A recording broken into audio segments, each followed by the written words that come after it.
La neuropsicología del deporte. Se sabe que el cerebro humano se encuentra en una participación activa constante en todas las acciones, ya sea en la motricidad, pensamientos o afectividad, las cuales siempre están presentes desde las tareas más pequeñas y simples hasta las más complejas. Gracias a su realización, una persona adquiere estrategias cognitivas que le permiten solucionar los problemas, tomar decisiones y conseguir una mejor planificación para la consecución y el logro de sus metas. Dentro de este tema veremos varias influencias tales como la preparación cognitiva.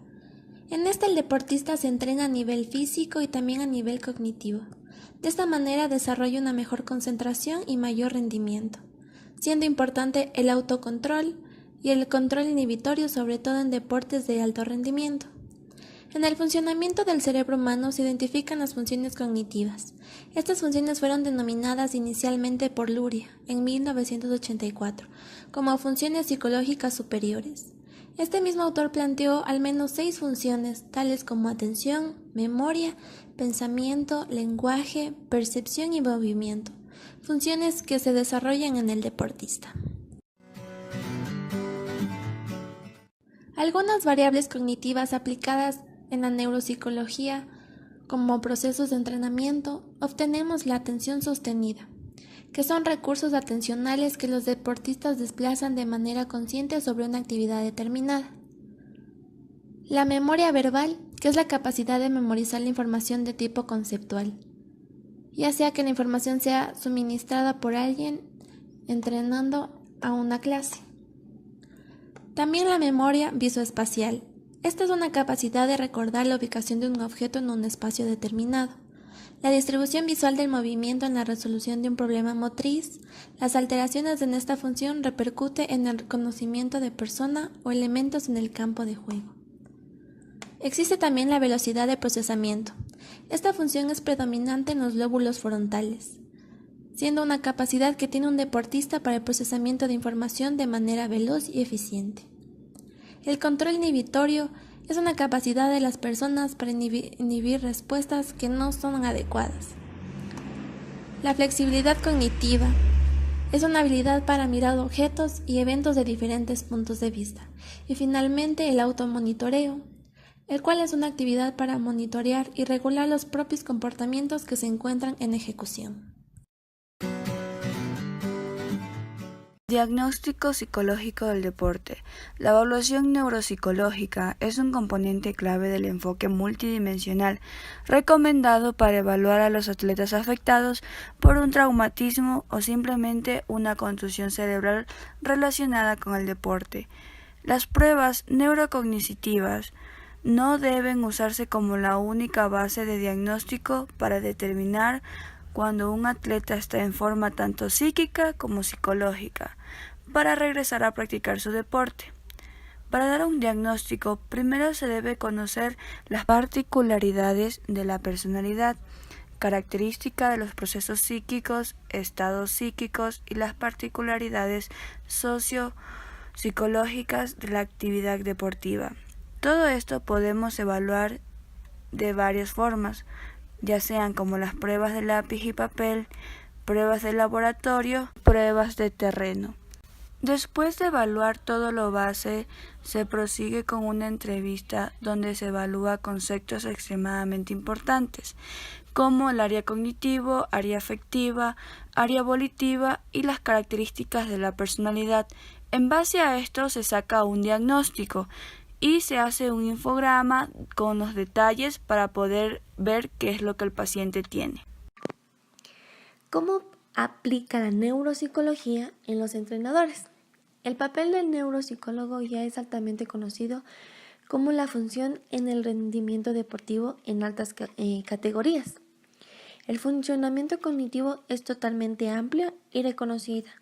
Por ejemplo, en el entrenamiento de la atención, los controladores aéreos o cuerpos militares es el psicólogo que debe intervenir en varios casos, pero los más conocidos o renombrados serían a la hora de realizar un nuevo fichaje Un nuevo fichaje. En el acompañamiento a lo largo del entrenamiento, el psicólogo de igual manera al ayudar debe saber aspectos motivacionales o cuestiones de la cooperación.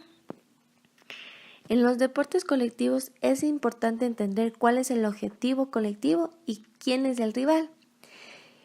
El síndrome de burnout tiene como significado el síndrome del quemado, lo cual lleva a pensar en la persona que se encuentra agobiada, abrumada y estresada.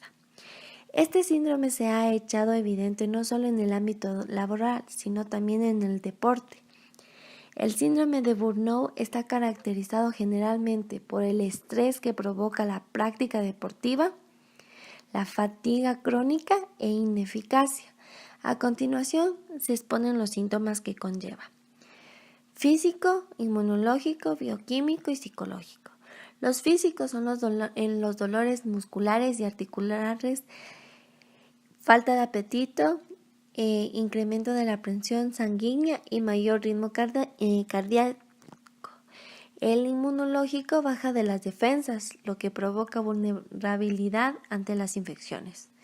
El bioquímico, que aumenta, es el aumento del cortisol, serotonina, adrenalina y de los ácidos grasos en la plasma. Y por último, los psicológicos, que son las alteraciones del estado de ánimo, la ansiedad, la irritabilidad y la baja autoestima. En resumen, podemos decir que el síndrome de burnout provoca una disminución al rendimiento, que incluso llega el ausentismo sin justificaciones aparentes y no se siente el compromiso por el deporte en cuestión. También hay que tener en cuenta que puede extenderse a otros contextos de la vida y verse reflejado en la actitud negativa frente a las relaciones sociales, familiares y laborales.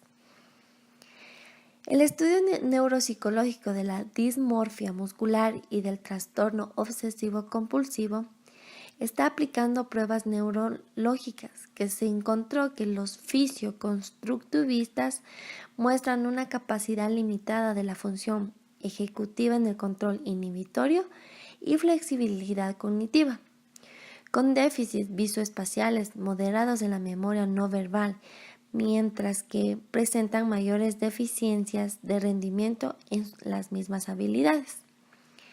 La dismorfia muscular es un trastorno que se caracteriza por una preocupación excesiva sobre la idea de no tener un cuerpo suficientemente musculoso, lo que conduce a un deterioro en las actividades sociales y laborales por la necesidad de ejercitarse. Actualmente, la dismorfia muscular se incluye por un trastorno relacionado con el trastorno obsesivo-compulsivo, que es específicamente dentro de la clasificación diagnosticada del trastorno dismórfico corporal, debido a que comparten sintomatología clínica como la excesiva preocupación por la imagen corporal, comportamientos o actos mentales repetitivos y deterioro social.